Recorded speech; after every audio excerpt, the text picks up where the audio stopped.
It's in an ecosystem of opaqueness. Like, no one talked to me about my body. I don't know how to take care of my body. I don't know how to protect it. And so I think that understanding of your parts and how it works is protective.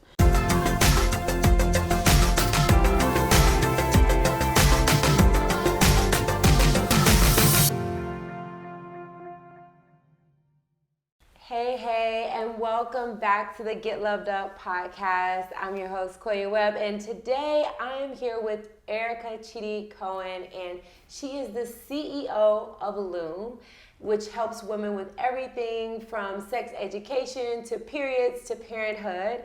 She's an educator, she is a doula, and she is an author. Erica, welcome. Hi, I'm so happy to be here. I'm so happy to have you. I know when we first met, you were actually helping me, and I came to you like, I need help, and you are just such a visionary, and you've been, a lot of people might not have heard of it, but you're everywhere. You've been doing this for a while. I've been here for a minute. Right. Yeah. And so just tell me a little bit about how you got started. I got my start as a birth and postpartum doula in San Francisco. I had a really kind of what I would say formative beginning as a doula, insofar as I was working in the for-profit space with families that were in tech, and so highly affluent people. But then at the same time, I had the opportunity to be a founding member in the Birth Justice Project, which is a nonprofit organization that supports pregnant people that are in jail. And so it was really interesting kind of working in those two environments for a number of reasons, but primarily what I learned is that birth is this universal experience, and that regardless of where you are, you need a certain set of support tools and information to feel anchored during the process. Right.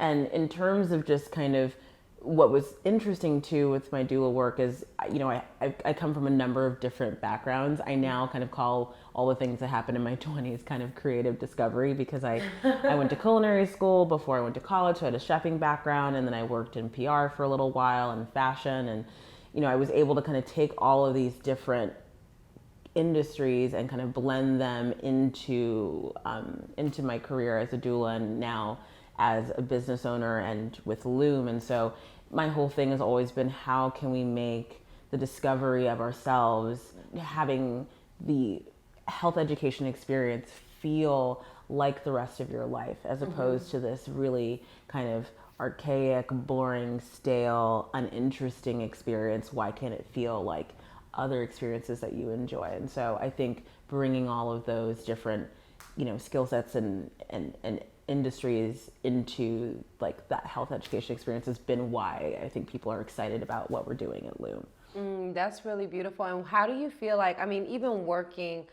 in, you know, birthing, that's such a delicate space. And I know, especially being a woman of color, we have a high rate of just so many things like infant mortality, and just, you know, I remember hearing this story about Serena Williams and her birth, and how just traumatic it is to think that a woman in such space would not be taken care of. What can you share about what you've experienced being in this arena? Well, I think a couple of things to keep in mind is that we have really terrible maternal mortality rates for Black women specifically. You know, we are 3 and sometimes 6 times more likely, depending on where you are in the country, to die in childbirth as opposed to our white counterparts. And not only is it related to maternal mortality, but also infant mortality as well. That, you know, Black babies under the first year are, you know, anywhere from 3 to 6 times more likely to die than white babies. And so for me, what's interesting about that is it is a case of what we call implicit bias and racism. And so implicit bias means that you're not even aware that your bias is impacting your interaction with another person. So, and I think as Black women, and as a Black woman myself, it doesn't matter what school you went to, how much money you make, if you're nice, if you smile, if you are interacting with a care provider that is not of color, there is a high probability, or high possibility anyway, that you will probably experience subpar care. And that's something that we really all have to face. I think the first step is just facing it. Right. And, and moving on from maternal mortality and just thinking about reproductive health in general, I think Black women and just people of color are typically rated lower for pain, are kind of issues that we might be expressing with our body are not typically taken seriously. It might take us much longer to get diagnosed for things like fibroids or endometriosis or any of these kind of reproductive health issues. And so I think, as a doula, obviously I've seen that take place, but as a person, I've seen myself experience care that I can tell is being impacted by how I look as opposed to someone else's experience having similar symptoms that I'm having. And so I think my piece of advice really would be for Black women and for people of color. And also, if you're an ally, you're not a person of color and you're watching this, is acknowledge and start to integrate the fact that if you look like you and I, our healthcare experience is going to be different. And pretending that that's not the case actually puts us in more danger. And so, I'm really interested in, working on what kind of materials we can create that will give Black women, POC people, more agency in the healthcare environment. And maybe a part of that is just with your care provider, if your care provider is not of color, just naming these statistics and saying, what are your thoughts about that? And letting them know that you have an awareness and you're bringing this to their attention and just, creating some oxygen around this issue. And maybe there is potential there to help make your care experience better, maybe to keep you safe by acknowledging the problem, as opposed to just being like, that's really terrible, I hope that doesn't happen to me, and not bringing it into the space with your provider. I think there's something there because implicit bias is not something you can detoxify out of your system. You have to continue to engage with the issue to know that something is wrong. So again, and not to put that burden on us again to educate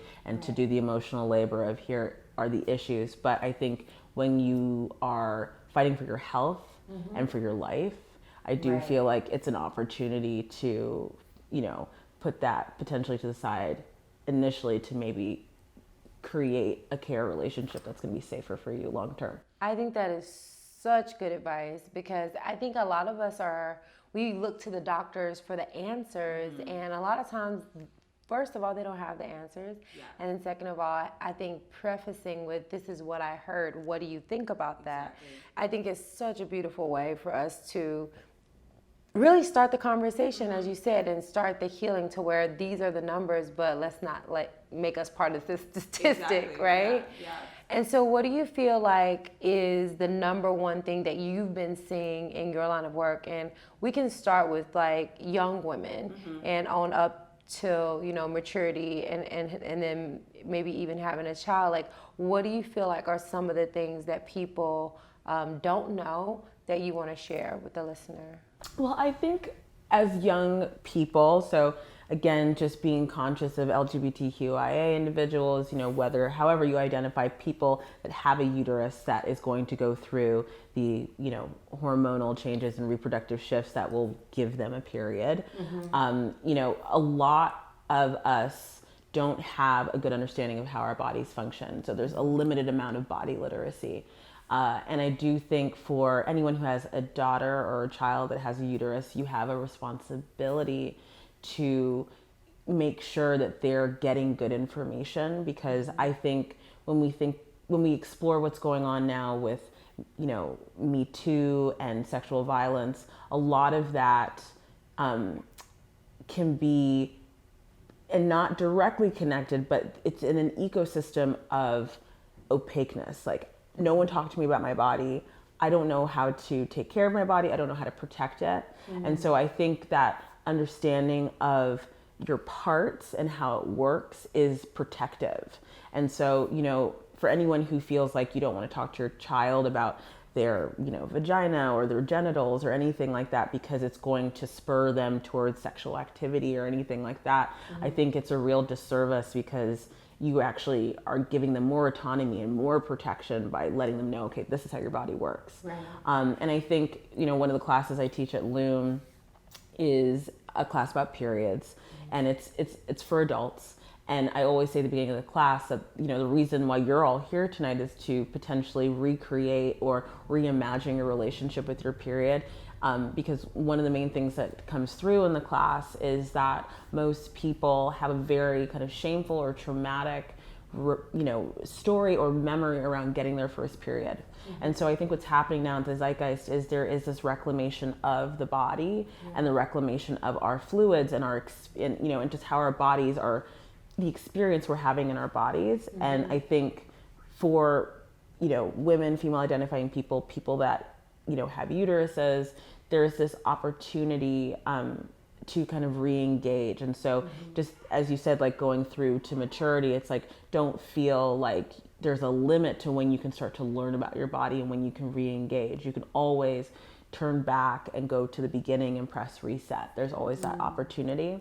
And then in terms of pregnancy, pregnancy, firstly, I think we have to remember, is a normal physiological event. There's nothing wrong with you, and I think our society becomes very obsessed with optimization, and there's a lot of just general anxiety. And I was talking to a client today, and they were like, are we missing something? Because we're not like doing a lot, we're not stressing about things. I'm like, no, it's not supposed to be stressful. If you're feeling good, right, that's actually where we want you. So just acknowledging that this is a normal process.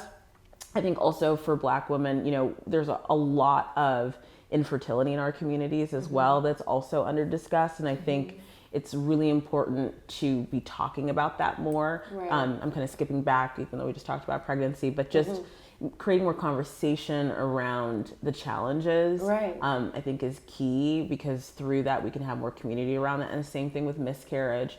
We need to just like take these topics out of these shadowy kind of shameful environments and bring them into into the light, because there is healing that happens just through sharing, not through even figuring anything out. Just like, I see you, I had that same experience. And I think ancestrally that's what we've always done, is have these conversations. So and then moving through to what I think is just like the dark box that no one's really looking at is menopause and perimenopause. Again, so many of the female reproductive experiences are not visible.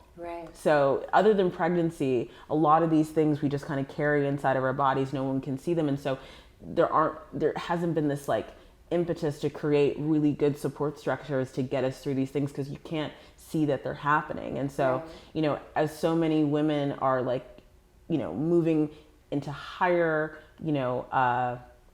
higher points of power in the economy and in commerce and in the workplace, what are we going to do for these women as they all begin to go through perimenopause and menopause?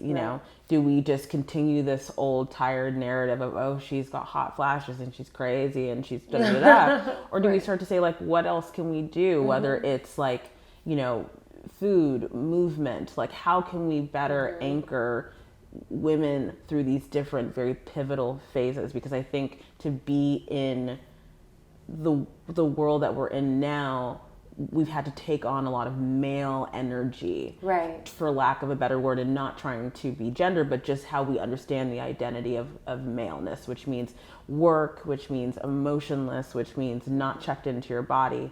And that doesn't really work for women. We need to be working almost backwards. And so that's the invitation. And what do you think, being in this field for so long, what do you think those things are? I know you mentioned infertility and menopause and things like that. So what are some things someone listening right now what can they start to do? Because I would like to know, what do you feel like is the cause of all of the infertility, the higher rates of infertility that we're experiencing right now? Well, it's hard to say because, from a clinical perspective, and I'm not a clinician, the data I think is, it's more metadata. We don't really know exactly why.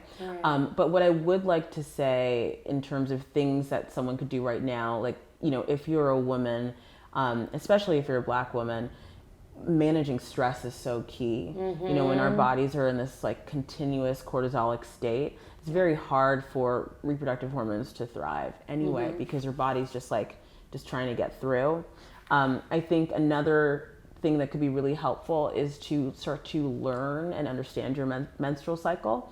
If you're someone that's cycling without hormones, you don't have an IUD, there's a lot of power in understanding the different phases, right? And knowing that you're more than just when you're bleeding. There's just so much that goes on throughout the entire menstrual cycle, right? And there's a really wonderful relationship that you can form with it that can really inform your productivity, that can really inform how you connect with other people, and can really just unlock a lot of preconceived notions that you have about yourself. Right. Do you have any website or app that you can give people to go to? Totally. So I think Clue, in terms of tracking your cycle, is a really wonderful app. I think another great book that just came out, and I can't remember her first name Lisa, but it's called The Fifth Vital Sign. She's also POC, and I'm super excited about the work that she does, and that would be a great book. And then Heavy Flow is another book. These are both two new books that have come out, and I love referring to newer books because firstly, we know that the research is going to be really up to date. And also I think in the past 2-3 years, the conversation around menstruation has shifted so much. Right. It's really nice to contact those books. And then also Sweetening the Pill, which is a book by Holly Griggs Sproul, might be right. That's all about the history of hormonal birth control, and what it does and why it was even invented. And so if you're thinking about, I really like my birth control and I want to stay on it, absolutely continue to do that. But it's really nice just to know the history. I think a lot of us are divorced from the history. We've just been given the thing and it works really well, but we don't understand the background. And then if you're thinking of getting off birth control or you're currently not on it, I think those other two books would be a really great place to start. I think we should dive a little bit into birth control because a lot of women do not know the kind of what birth control is doing and how it can affect the body in a negative way. I think they just think, oh, okay, I'm not having my period, that's okay, or I am having my period, I have these hormones, what's normal, everyone else is doing it. But can we kind of dive a little bit into that? Because I know I tried all different types of birth control and none of them really worked. And then I even got an IUD that fell out, and then all that happened before I started naturally connecting with my body. Well, you know what's interesting? So my thing with birth control is I'm actually right down the middle, because for some people, birth control works beautifully. Their system really does well with it, especially if you're put on the right birth control. Like it's the right dosage, it's the right kind of hormone for your system. For example, I have people who, take the mini pill and feel great on it. I have people who are on, the Mirena IUD. They get a tiny little bit of localized progestin in their uterus and it's perfect for them, But then there are people who take hormones and their bodies do not do well. And their bodies will gain weight, their skin, their mood, So a woman, actually an excellent book to read. It's called The Period Repair Manual. So I would totally recommend for people to check that out. But we had an event with her at LOOM about a year ago, and what she said about birth control still stays with me, that, some people are like Hummers and some people like Priuses, Right. They need different kinds of fuel. And like, if you put that kind of fuel into that car, it's not going to do that well. And so that's the case with birth control, because I think it's really important, I think from a feminist standpoint, that if birth control is working for you, fantastic. I'm not going to try and dissuade you from that, because truthfully, for some people, they'll come off birth control and they're pregnant 6 weeks later or 3 weeks later. Some people's bodies just bounce back. Other people, not as much, because pretty much a very rudimentary way of explaining how birth control is working is that it is basically cutting off communication between your ovaries and your brain. So it's telling your body to not go through the process of ovulation. Right? And so when those hormones are desaturated out of the system, your body will start to make that communication again. And sometimes that communication is laser. It's just like, whoop, we're ready, let's go back. Right. And for other people, it's kind of like a telegram. It's like beep, beep, beep, like over time. Sometimes the signal gets through, sometimes it doesn't. And it takes a lot of time for that recalibration to take place. So that's kind of my piece on birth control, in that that's what it's doing from just a physiological standpoint. But the choice of whether to be on it or not is less about whether birth control is good or bad. It's more finding the right kind for you, and also making sure that you're taking care of your body while you're on it. And if your thought is, I'd like to conceive, starting to prepare for conception even while you're still on the birth control to kind of get your body where it needs to be. And a big part of that kind of conception or conscious movement towards conception is stress management. Because that is, I mean, I've had clients who will come in and see me that are eating perfectly, exercising, like doing all the things, but there's trauma, there's grief, there's some very either covert or overt stress in their life that they're not able to access, that is creating more issues for them than anything else. Yeah. And so what are some of the top things you recommend to your clients to do to like really manage those stress levels? Well, I think meditation, we were just talking about that. Right. We know, empirically that it has a down-regulating response on the brain and on the body and reduces cortisol. Acupuncture, 100%. I think, a weekly or bi-weekly acupuncture is incredibly helpful.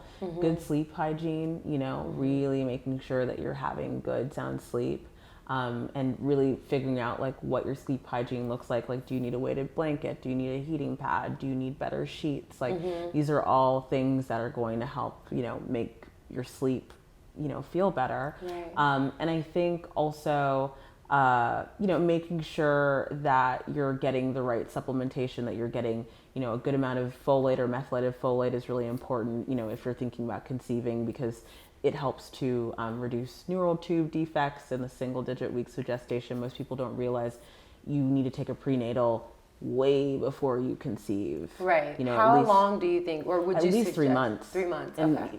And longer if you can, because, folate's not something that your body's naturally making. It needs to continue to it needs to be replenished by an outside source. So those will kind of be my 3 things. And actually also massage and movement, like, getting the body to kind of open up, and sweating obviously is also great because that helps with endorphins and just getting your heart rate up. Those are things. But again, I always like to say, keep it simple. Keep it simple. Getting too caught up in and fixated on what you're eating all the time, like the exact portions and what it looks like and where it's coming from.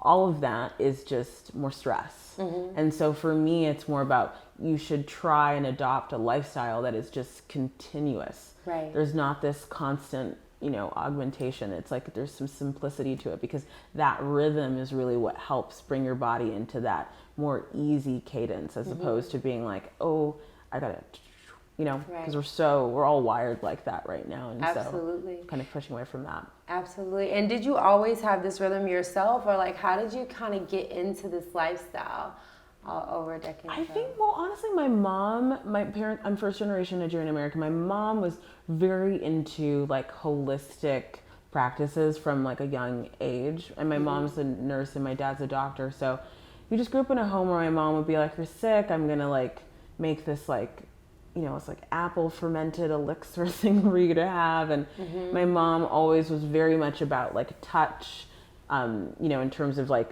I remember being like a kid and her being like, okay, this is how you put lotion on your body, like take it all the way through to your fingers. Like, she's very like in her body. So I definitely grew up with that kind of in and around me. And also I think, I always feel like my system wants coherence. Like, that is the driving force. So I'm really into trying to self-regulate. So it's like, in terms of how did I find this lifestyle, I think there was always the invitation came early, but I think I'm always trying to figure out how can I create more coherence, because that's actually what I want more so than chaos. Right. And I think we all want that, but I think sometimes just for me, I just think language is so important, and just finding these words that you're like, oh no, I don't want this, I want that. Right. And just wanting to soften, I think is what a lot of the practices I have in my life are about, especially when you own your own business and you're so busy and you're doing all these things. It's like trying to create some rhythms, I think, are so important, and children need them too. Absolutely. We need them back then, we need them now, you know? Yeah. And what do you feel like if you were to go back and talk to 14-year-old Erica, what would be your advice to her? I would say that it's probably going to get a lot harder before it gets easier. And try not to be so hard on yourself when you're doing all these different things and you're like, what am I going to actually do with my life at the end of the day? Because the journey is taking you actually where you need to go, and just trust that, you know, this odd job, you know, this thing is the right thing. Just to have like some more trust, and that it's okay to be sensitive. That's okay too. Right. And do you feel like you're sensitive, extremely sensitive, or Highly sensitive? Empathic even? Definitely, for sure. And I haven't really talked about that on any podcast. Can you kind of dive a little bit into how you identify as an empath and what that means to you?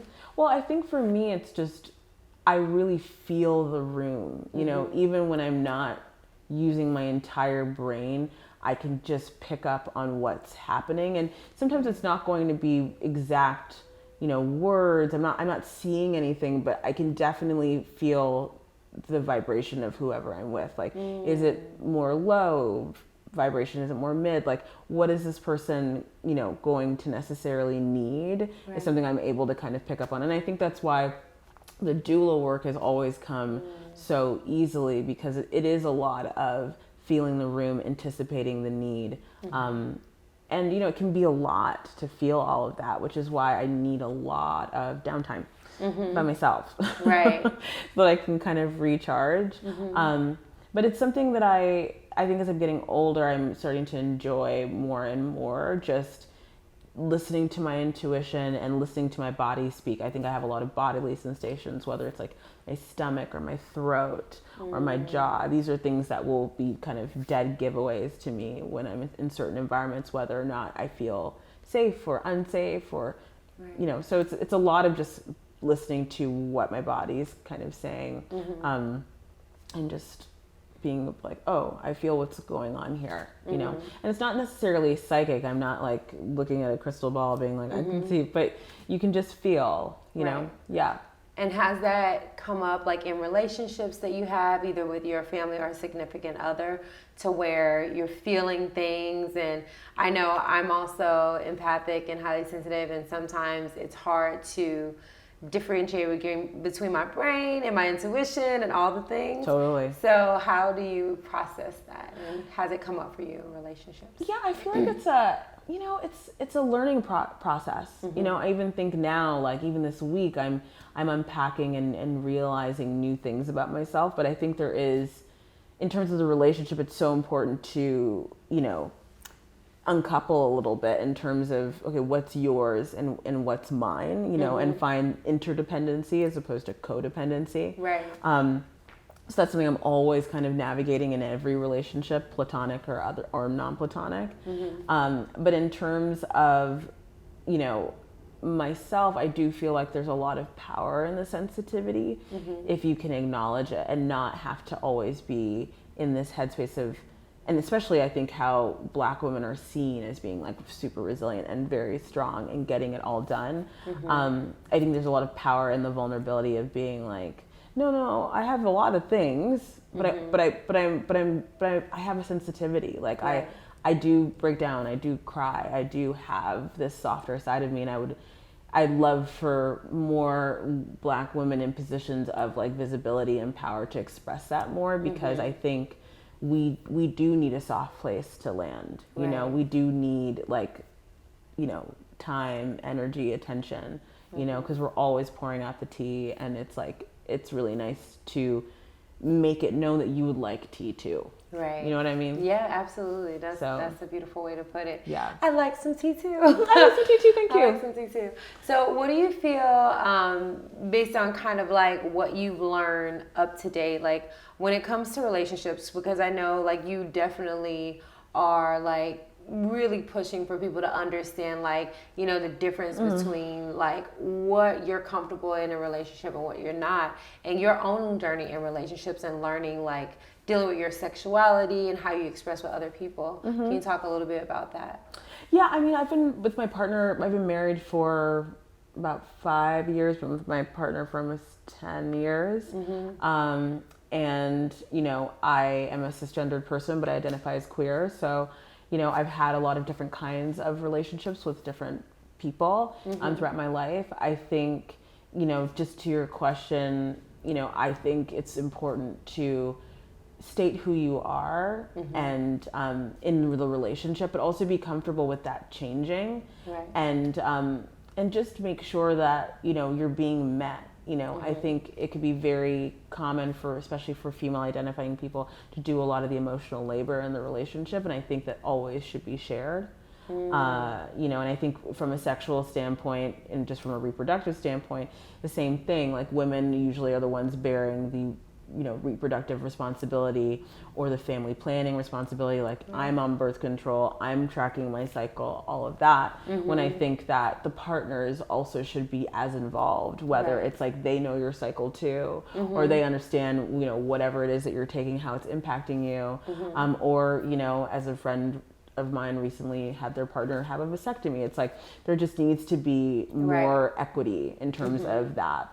And also just, you know, don't be afraid to keep learning about your sexuality. Like, our sexual selves are on a continuum, you know, it's just like everything else. We're like built with this hardware, but this hardware is going to change and need to be updated and have, you know, new apps added to it. So it's being curious and being open to that evolving part of yourself. And making sure that you invite your partner or partners, like, to be on that journey with you.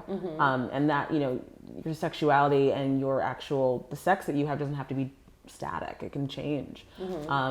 And, you know, and it's also not about more necessarily. Sometimes it's less, but it's quality, and it's depth, and it's safety, and it's intimacy, you know, really like into me, you see, like that vulnerability being so key. And sometimes that only showing up much later in the relationship, when all of the kind of, you know, limericcy and that early new relationship energy kind of peters out, and you start to be like, oh, this is who you are. And this is how, you know, we can really continue to show up for each other. That's beautiful. And do you feel like being married, do you feel like that's something, because a lot of people are getting divorced and a lot of people are like not even getting married. Like, what do you feel about the commitment in marriage as a vehicle to really connect to people? To me, I think marriage is valuable, and that is not from any other standpoint than I enjoy the intensity of the commitment. And, you know, we live in a society where that piece of paper also binds you financially. It creates, you know, a tie-in that I think is, you know, that's important. That really means like we're building something together. We're building a life together. Do I think everyone needs to be married? No, I don't think that is important for everyone. But I think for me, at this point in my life, that relationship and being under that specific relational canopy of marriage makes sense for me, for sure. But I don't feel like it's something that everyone needs. So for that person listening who might identify the same as you and still trying to figure out themselves when it comes to relationships, what advice can you give someone? Because I feel like a lot of people that I talk to are not really sure. Like, okay, well, who can I tell? Do I feel comfortable around my family? How, when it comes to work, like, what is too much? When should I let people know, like, this specific thing about me? So can you give are you talking about in terms of coming out, or in terms of like? Yeah, in terms of coming out, if you will, or even just because I feel like, to me, I feel like it's like the expected, like you should tell someone, but everyone, depending on their sexuality, doesn't ever talk about their sexuality. Yeah. So I kind of feel like it's a very interesting subject. Yeah. Well, I think the thing too is it's like, you know, how you identify, you know, sexually is your information. So first and foremost, you don't have to tell anybody anything about you unless you want to.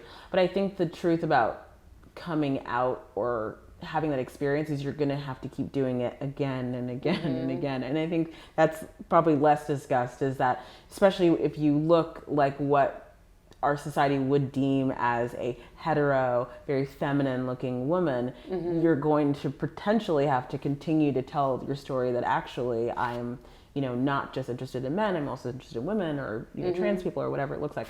So I think that the journey of your coming out story is just long. You'll be telling that story forever, basically, one. And I think, two, in terms of how much you want to share about, you know, what you do sexually, you know, is, again, it's really going to be with people that you feel comfortable and that you can have trust and safety with. Because I do feel that talking about sex in general is so important. So I think it's key to find people that you feel safe with, that you can, because when you talk about sex, it's just like I was saying about with fertility, with miscarriage, all these things, there is this destigmatization that happens in the discussion.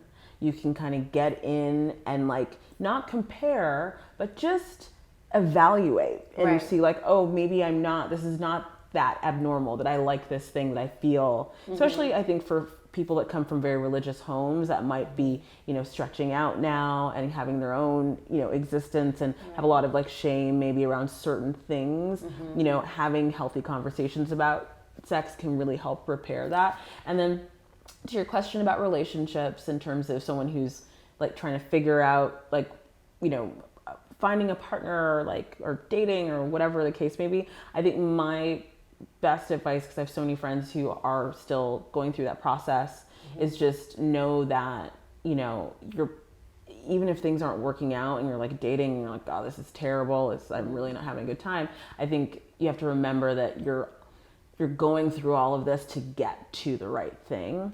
And so to try not to get too down on yourself and feel like it's like all is lost, because every single date and every single person that you meet is getting you closer to that right person. And if you keep going into each date being like, okay, that didn't work out, but I know that this right person is coming, it just keeps you fresh. It helps you feel a little less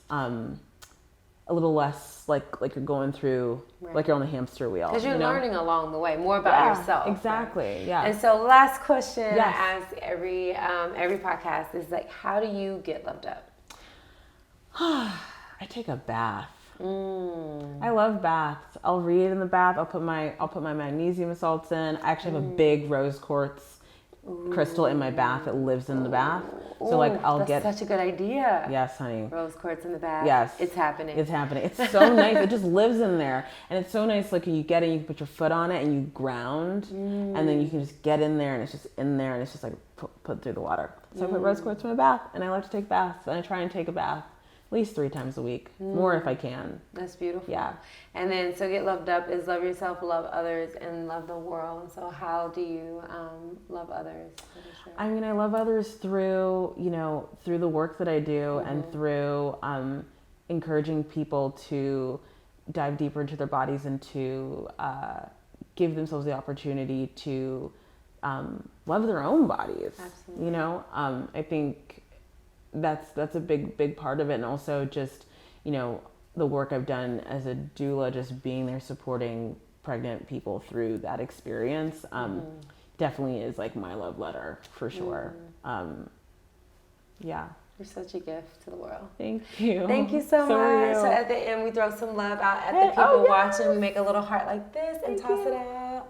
Bye. Until next time, get loved up, love yourself, love others, and love the planet. Peace.